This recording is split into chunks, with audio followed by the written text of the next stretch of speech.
Hello and welcome guys. आज हम Hindi medium का बैच भी स्टार्ट करने जा रहे हैं, जिसमें हम क्लास 9 का फर्स्ट चैप्टर संख्या पद्धति को हम शुरू करने जा रहे हैं। संख्या पद्धति में हमें जो कवर करना है, वो जो टॉपिक है, मेन टॉपिक इसका है परिमेय संख्याएं।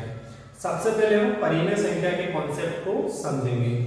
परिमेय संख्या क्या होती है? ऐसी संख्या है जिसे हम P अपॉन Q के रूप में व्यक्त कर सकते हैं। P अपॉन Q के रूप में जिसे हम लिख सकते हैं, उन सभी संख्याओं को हम परिमेय संख्याएं कहते हैं। वो सभी संख्याएं जो P बटा Q के रूप में लिख सकते हैं, जैसे P अपॉन Q। इस फॉर्म की जितनी भी संख्याएं होंगी वो सारी संख्याएं परिमेय संख्याएं कहलाएंगी। यहाँ पर P और Q दोनों ही पूर्णांक संख्याएं हैं। ये कोई भी एक धनात्मक संख्या हो सकती है या फिर ऋणात्मक संख्या हो सकती है। वैसे ही Q भी एक धनात्मक या फिर ऋणात्मक संख्या हो सकती है, लेकिन Q कभी भी 0 के इक्वल नहीं हो सकता। Q कभी भी 0 नहीं ले सकते हम, क्योंकि कभी भी हम किसी भी संख्या को अगर हम भिन्न के रूप में लिखते हैं तो हम नीचे 0 नहीं ले सकते हर में, क्योंकि ये जो नीचे 0 आता है ये नॉट डिफाइंड टर्म होती है, ये कभी भी डिफाइन नहीं होती है। इसीलिए हम इन संख्याओं को परिमेय संख्याओं में कंसीडर नहीं करते। परिमेय संख्याएं P बटा Q के रूप की ही होती है। परिमेय संख्याएं जितनी भी प्राकृत संख्याएं होती है, प्राकृत संख्याएं जो 1, 2, 3, 4, 5 जितनी भी प्राकृत संख्याएं होती है वो सभी की सभी संख्याएं परिमेय संख्या होती है, क्योंकि हम इन सभी संख्याओं को हम 2/1, 3/1, 4/1 की फॉर्म में लिख सकते हैं। क्योंकि इन संख्याओं को अगर हम 1 से डिवाइड करेंगे तो सारी संख्याएं सेम वही संख्याएं आएगी। तो ये सारी की सारी संख्याएं क्या होगी? परिमेय संख्या होगी। उसके बाद में पूर्ण संख्या।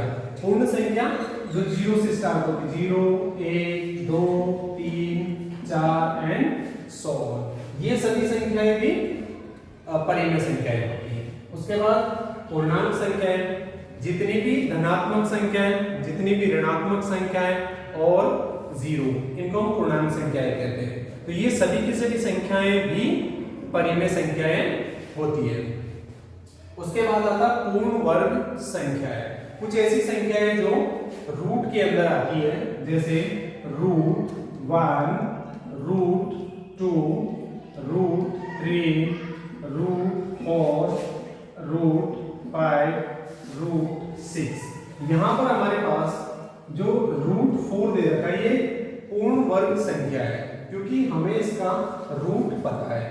√4 की वैल्यू होती है 2, है ना?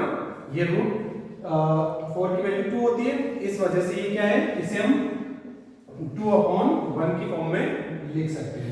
जबकि √2 की हमारे को फिक्स वैल्यू पता नहीं होती है, √3 की हमें फिक्स वैल्यू पता नहीं होती, ये परिमेय संख्याएं नहीं है। √5, √6 परिमेय संख्याएं नहीं है। √4, √9, √16, √25, √36, √59, इन सभी संख्याओं की हमें फिक्स वैल्यू पता है।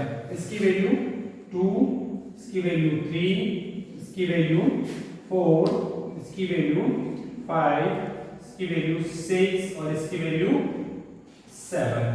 ये सभी की सभी संख्याएं प्राकृत संख्याएं हैं। जैसा कि हमने पहले भी बता दिया कि प्राकृत संख्याएं परिमेय संख्याएं होती हैं, और ऐसी संख्याएं जिसका अंडर रूट हो और उसकी वैल्यू हमें पता नहीं हो, ऐसी संख्याएं अपरिमेय संख्याएं कहलाती है।